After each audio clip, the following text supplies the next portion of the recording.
আমার বড় ভাই জামাই, আমারও জামাই মুফতি আবু বকর, তাকে আপনারা চেনেন। আমি আপনাদেরকে আর কিছু আশ্বাস না করলেও এতটুকু বলতে পারি, আল্লাহ যদি তাকে কবুল করে, সে যদি বিজয় হয়, আমরা আল্লাহর ফজল করমে আশা করি আল্লাহর রহমতে আপনাদের মুখে হাসি ফোটাতে পারবো। কাউকে পালাতে হবে না, কাউকে মিথ্যা কেসের মাধ্যমে তাদের সংসার বিলীন করতে পারবে না। ইনশাআল্লাহ চাঁদাবাজি থাকবে না, দুর্নীতি থাকবে না, স্বাধীন দেশ স্বাধীন এলাকা পরিণত হবে ইনশাআল্লাহ। এই লক্ষ্যকে সামনে রেখে কয়েকদিন মাত্র বাকি আছে।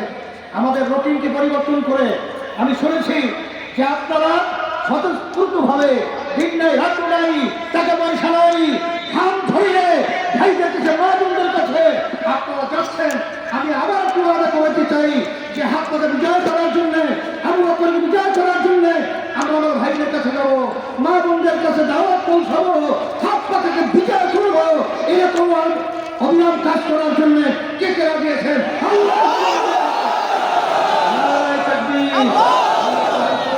আমি হাত পাতার প্রতি আবু বকর হাতিম ফিরে দিয়ে আপনাদের সামনে আমারও হিসেবে রেখে গেলাম।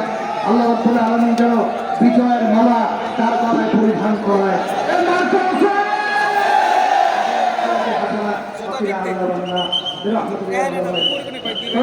আমরা মিছিল দেবো, আমরা আস্তে আস্তে ধীরে ধীরে